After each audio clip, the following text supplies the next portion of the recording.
Difference ఏంటో తెలుసా? అది పాసు, నువ్వు ఫెయిల్. సో ఈ ఎగ్జామ్స్ టైంలో అయినా మంచిగా ప్రిపేర్ అయితే మంచి రిజల్ట్స్ వస్తాయి. మనం చెప్పిన ప్రిడిక్షన్స్ అసలు మిస్ అవ్వవు. సో అందుకని చెప్పి ఈ ఇంపార్టెంట్ క్వశ్చన్స్ మీకు బాగా యూజ్ అవుతాయి. ఇలాంటి మంచి వీడియోస్ని మీ ఫ్రెండ్స్కి షేర్ చేశారంటే అది లక్ లాగా మీరు పాస్ అవ్వడానికి ఉపయోగపడుతుంది. సో వెంటనే లైక్ చేయండి, సబ్స్క్రైబ్ చేయండి, మీ ఫ్రెండ్స్కి షేర్ చేయండి. ఇంకా మంచి వాల్యుబుల్ ఇన్ఫర్మేషన్ కోసం టెలిగ్రామ్ ఛానల్లో కూడా ఫాలో చేయండి.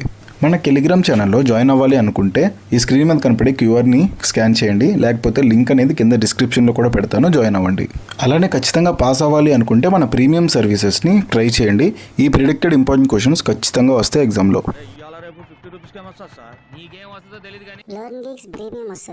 ప్రైస్ వచ్చేసి ప్యాకేజీలో తీసుకుంటే 49 రూపీస్ పర్ సబ్జెక్ట్. ఇక వీడియో స్టార్ట్ చేద్దామా?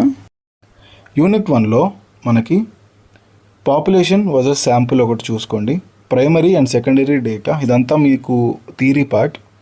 Measures of central tendency, skewness, kurtosis, correlation, regression, rank correlation, ఇవన్నీ చూసుకోండి. ఇందులో మీకు థియరీ ఉంటుంది, అలానే కొంచెం ప్రాబ్లమాటిక్ కూడా ఉంటుంది. First unit easy, second unit probability మీద ఉంటుంది. ప్రాబబిలిటీ అండ్ బేస్ థియరం చాలా ఇంపార్టెంట్. అండ్ అట్లానే మనకి మ్యాథమెటికల్ ఎక్స్ప్రెషన్స్ ఉంటాయి అనమాట. అంటే కండిషనల్ ప్రాబబిలిటీ ఒకటి బాగా చూసుకోవాలి, ప్రాబబిలిటీ ఒకటి. ఇందులో టేబుల్స్ ఉంటాయి, discrete probability and random variables. దీంట్లో continuous random variables, discrete random variables ఉంటాయి.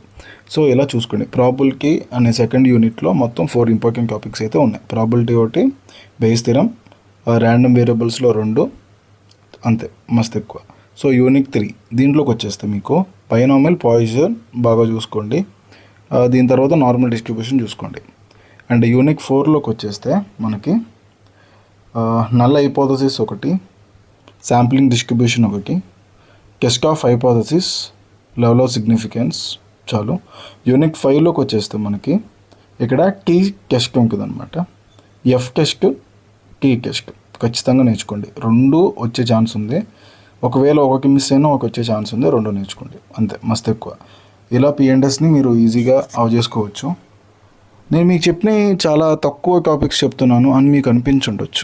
బట్ నేను ఎందుకు అన్ని తక్కువ చెప్తున్నానంటే బేసిక్గా రిపీట్ అయ్యేవే రిపీట్ అవ్వవు, బట్ మోస్ట్ ఇంపార్టెంట్ ప్రాబ్లమ్స్ ఉంటాయి.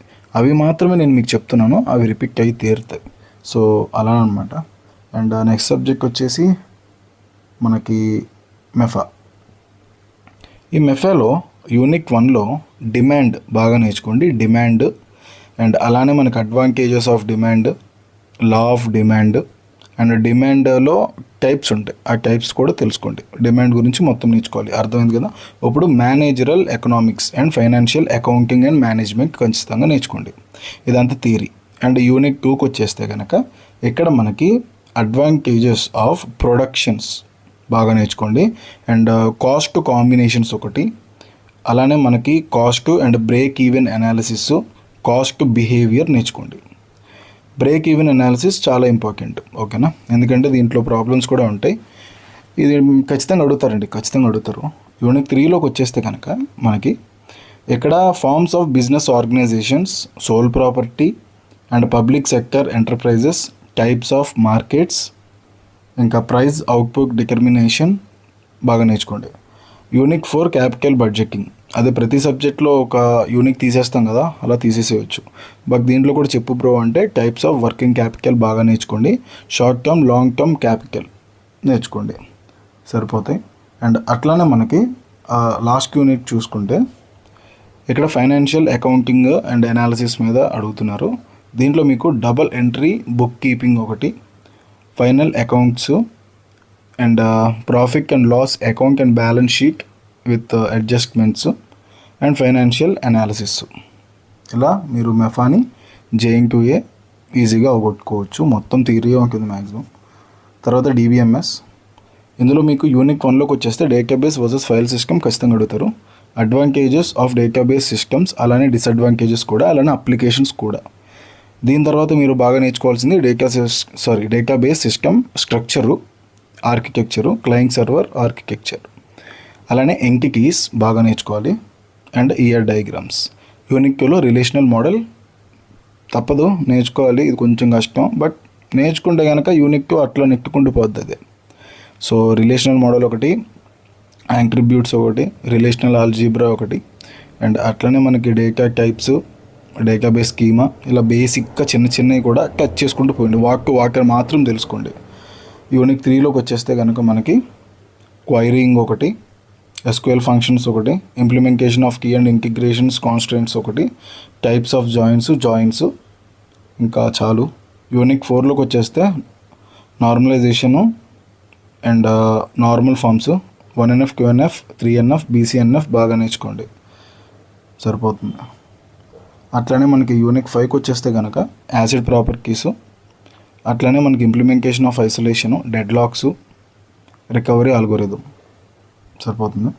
అలానే మనకి నెక్స్ట్ సాఫ్ట్వేర్ ఇంజనీరింగ్. దీంట్లో మనకి చూసుకుంటే యూనిక్ 1లో exploratory style of software developments and computer system engineering, waterfall model, rapid application development, agile development. Unit 2లోకి వచ్చేస్తే కనుక software project management, complexities, responsibilities, అలానే మనకి ఎస్టిమేషన్ టెక్నిక్స్ ఉంటాయి అన్నమాట. రిస్క్ మేనేజ్మెంట్ కూడా చూసుకోవాలి. అలానే SRS model, software requirement specifications. Unit 3లోకి వచ్చేస్తే సాఫ్ట్వేర్ డిజైన్లో మనకి డిజైన్ ప్రాసెస్ ఒకటి, గుడ్ సాఫ్ట్వేర్ డిజైన్ నేర్చుకోండి. ఎగిలిటీలో agility and extreme programming and tool set for agile process. Functional oriented software డిజైన్లో SA/SD methodology and DFD model చూసుకోండి. యూజర్ ఇంటర్ఫేస్ డిజైన్లోనేమో types of user interfaces and GUI development చాలు. అట్లనే మనకి unique 4 and unique 5 చూసుకుంటే కనుక black box testing, white box testing నేర్చుకోవాలి coding and టెస్టింగ్లో. తర్వాత స్మోక్ టెస్టింగ్ ఒకటి, తర్వాత వచ్చేసి సాఫ్ట్వేర్ రిలయబిలిటీ, ISO 9000 ఒకటి, సాఫ్ట్వేర్ క్వాలిటీ మేనేజ్మెంట్ సిస్టమ్ ఒకటి. యూనిక్ 5లో case and scope and software life cycle of case and software maintenance ఒకటి, ఎస్టిమేషన్ ఆఫ్ మెయింటెనెన్స్ కాస్ట్ ఒకటి, basic issues in any reuse program ఒకటి. ఇట్లా మనకి ఈ సబ్జెక్ట్ కూడా కంప్లీట్ అయిపోతుంది. దీని తర్వాత డిజైన్ థింకింగ్ ఫర్ ఇన్నోవేషన్స్ అనమాట. యూనిక్ 1లోకి వెళ్ళిపోతే కనుక మనకి ఇంట్రడక్షన్ నేర్చుకోండి అండ్ డిజైన్ అండ్ ప్రిన్సిపల్స్ నేర్చుకోండి డిజైన్ థింకింగ్కి. దీని తర్వాత డిజైన్ థింకింగ్ ఇంట్రడక్షన్ ఒకటి and history of design thinking ఒకటి అండ్ ఇట్స్ ఫండమెంటల్స్ కూడా as it is. So unique 2కి వచ్చేస్తే కనుక టూల్స్ ఆఫ్ డిజైన్ థింకింగ్ ఒకటి and design thinking in social innovations ఒకటి. యాక్టివిటీస్లోకి వెళ్తే every student can present design process in the form of flow diagram are flow chart అదొకటి and explain about product development ఒకటి. Unique 3లోకి వెళ్తే innovations, art of innovations, difference between innovation and creativity, terms of innovations, creativity to innovation and flow and planning for idea innovation. Unique 4లో product design, product strategies, product planning, product specifications, case study and modelling అనమాట. Unique 5కు చూసేస్తే కనుక business and strategic innovations ఒకటి, maintaining relevance and extreme competition and అట్లనే మనకి predictability ఒకటి, growth. అంతే, ఇంకెక్కువ అవసరం లేదు. ఈ సబ్జెక్ట్ కూడా సరిపోతుంది. ఇంకా పెద్దగా చూడాల్సింది ఏం లేదండి. లాస్ట్లీ ఆపరేటింగ్ సిస్టమ్స్ ఒకటి చూద్దాం. ఆపరేటింగ్ సిస్టమ్స్లో మీరు బాగా నేర్చుకోవాల్సిన డయాగ్రామ్స్ అనమాట. యూనిక్ 1లో మీకు ఆపరేటింగ్ సిస్టమ్ ఫంక్షన్స్ ఒకటి, ఆపరేషన్స్ ఒకటి, కంప్యూటింగ్ ఎన్విరాన్మెంట్స్ ఒకటి, ఇంకా మీకు types of system calls, system call అంటే ఏంటో కూడా నేర్చుకోండి and operating system debugging. Unique 2కి వచ్చేస్తే కనుక process scheduling, thread libraries, scheduling algorithms, multiple processor scheduling, mutex lakhs, semaphores, synchronisation. Unique 3లో dead lakhs, method of handling dead lakhs, dead lock prevention, dead lock avoidance, dead lock detection. Unique 4లో virtual memory management, paging, memory allocation and demand paging, mass storage structure ఒకటి. And unit 5కి వచ్చేస్తే